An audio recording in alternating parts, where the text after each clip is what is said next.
Here is going to be the best crafting recipe for every single potion in World 2 inside of Wizard Alchemy. Now, if you are in World 1, which is going to be the Departure ISL here, these potions, you'll likely get them very fast and go on to the next world. And it only costs 3,000 coins to get here through the broom. If you don't know how to do it, just make sure to go down in the comments. Someone's probably going to say it. But if you're on the first world, just get the Frost Orange potion, and let's just move straight into the second world and show you guys exactly how to get every single potion.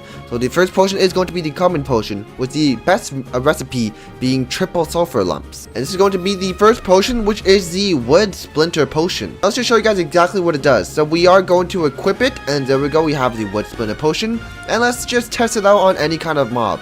I am going to set my attack to 0 just to show you guys the base amount of damage.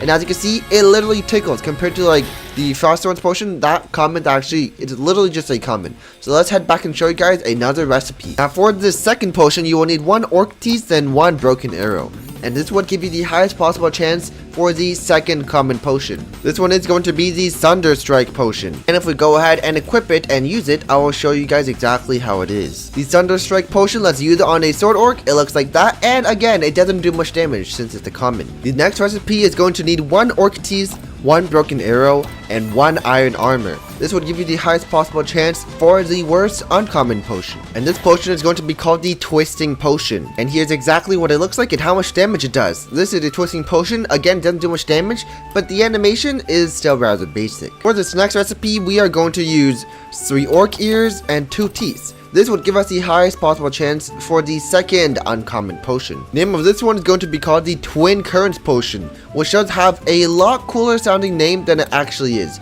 Because if we go ahead and use it real quick, you're going to see that it doesn't really do much damage. But hey, the animation is really cool. I mean, damage increases by 30% for 5 seconds. It's like a buff potion, which is fine. But you do have to realize that you're sacrificing one of your 2 slots, which is basically a 50% decrease. The next one is going to be the rare potion, and we're going to put in 1 orc ear followed by 4 broken arrows. And this would give us the highest possible chance for the worst rare potion. The second rarest rare potion is going to be called the Wood Thorn potion. And the Wood Thorn potion is kind of similar to the Frost Orange potion with a very similar name.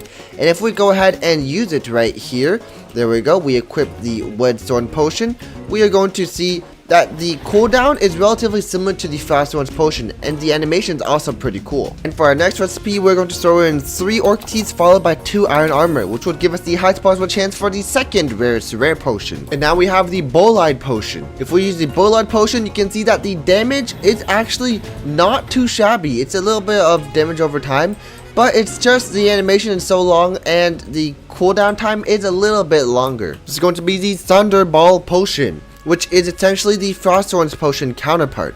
Because if we go ahead and equip the Thunderball potion, there we go, and show you guys the stats and how much damage it does and how cool it is. There we go, that's the Thunderball potion. It's kind of similar to Frost Orange, where it's like you're targeting one person and then you just do similar damage to them. Now we're going to be moving on to the epic and legendary potions, which are the really only potions you actually want to get. So in order to get those, we have to activate some of our actually good materials and use it in these potions. Also activate some of our shards, because we will definitely be needing these. So let's go ahead and unfavorite all of it, and now let's go ahead and craft with them. So here's going to be my recommended recipe for every single epic potion in World 2. So you will need 3 Spectre Gems and 2 Golem Cores, and that will give you just enough to maximize your chances to getting a lot of these epic ones. Though of course the rare ones are inevitable, you might get a lot of those. But if you really want a chance at a legendary, then you have to put in a lot of Lava Behemoth's remains for the legendary. And by the way, you can switch that last one out for a Fire Shard. That would give you a 1% chance of getting, but if you just put that in, that's 1.74, which is honestly just more. So it might just be better to put in 5 Lava Behemoth remains instead of swapping it in and putting in a shard. And with our first epic potion, we managed to get ourselves a Thunder Revenge potion. Here is going to be the Thunder Revenge potion in action against a sword orc. For this one, now we'll just keep our attack stat 0 for now. So let's take a look. We do that, and boom, that looks hella cool. That is an AoE ability, so it's probably best to get a lot of these sword orcs around and then use it.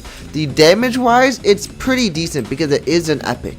But I don't have a lot of stats in attack right now. I literally have nothing in attack, so that's why it's not doing as much damage as you would expect. And also, if you do want the legendary, the minimum amount you will need is going to be 4 golem cores followed by 1 lava behemoth remain, which do this only if you have a whole lot of golem cores and not a lot of the legendary remains, because it still gives you a chance to get legendary, although it's not that high. And the other epic potion is going to be the Incendies potion. It's also going to be the Incendies potion, so I'm gonna go ahead and go to Sword Orc. There we go, use the Incendies potion, and as you can see, it does damage over time, which is pretty strong, meaning that it would be good against opponents with a lot of HP, such as bosses, but it would not be good for AFK grinding when you need to one-shot your opponents. So the Incendies potion also has a really long cooldown, so do keep that in mind.